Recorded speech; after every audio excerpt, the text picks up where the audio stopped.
Assalamualaikum warahmatullahi wabarakatuh. Halo teman-teman semua, perkenalkan nama saya Anindi Rayu Dantari dari kelas 12-3. Kali ini saya akan membantu kalian belajar dari teks cerita sejarah. Teman-teman, untuk masa depan yang lebih baik, kamu bisa belajar dari peristiwa di masa lalu. Demikian pula, untuk membangun bangsa dan negara, kamu dapat mempelajari dari banyak sejarah. Sekarang kita akan mulai dengan mengenal teks cerita sejarah.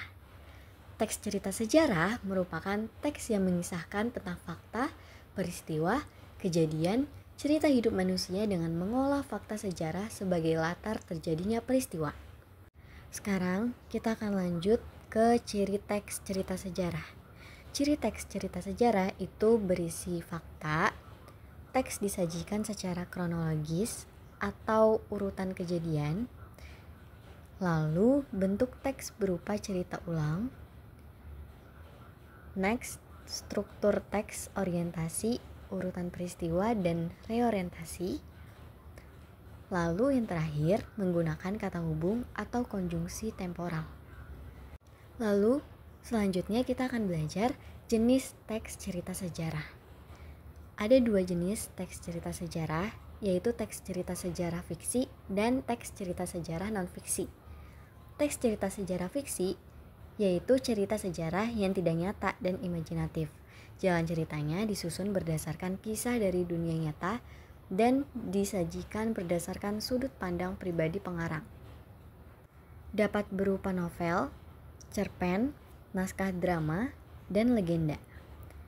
Sedangkan teks cerita sejarah non-fiksi itu adalah cerita sejarah yang benar-benar pernah terjadi atau nyata. Dapat berupa biografi, autobiografi, catatan sejarah, maupun cerita perjalanan. Lalu lanjut ke referensi. Teks cerita sejarah berisi informasi atau suatu peristiwa. Penulisnya biasanya menggunakan informasi dari berbagai sumber yang valid.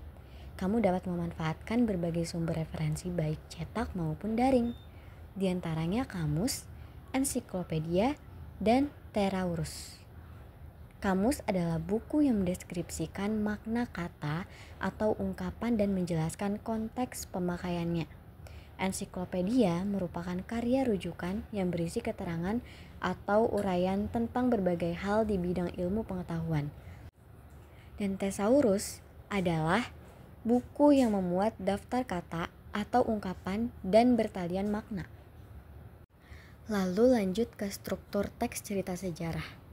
Yang pertama, orientasi atau pengenalan. Biasanya berisi perkenalan tentang tokoh atau topik yang dikisahkan secara umum. Yang kedua, urutan peristiwa yang saling berkaitan. Biasanya disampaikan dalam bentuk urutan kronologis. Yang ketiga, reorientasi. Penutupan teks. Dapat berisi akibat, kesimpulan, penilaian, atau opini dan komentar penulis tentang peristiwa sejarah yang diceritakan dalam teks. Lanjut ke kata umum dan khusus. Kata umum merupakan kata yang memiliki makna luas dan bersifat tidak spesifik. Kata khusus merupakan kata yang memiliki makna khusus dan bersifat spesifik.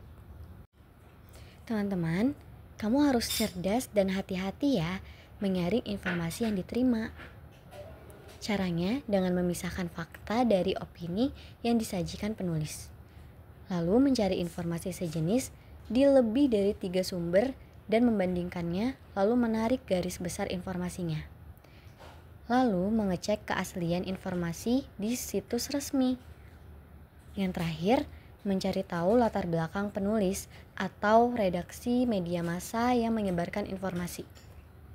Kesimpulannya adalah, melalui teks berlatar sejarah, kita tidak hanya mempelajari bahasa, tetapi juga memahami perjalanan bangsa. Semoga pembelajaran ini menambah wawasan dan menumbuhkan rasa cinta terhadap sejarah Indonesia.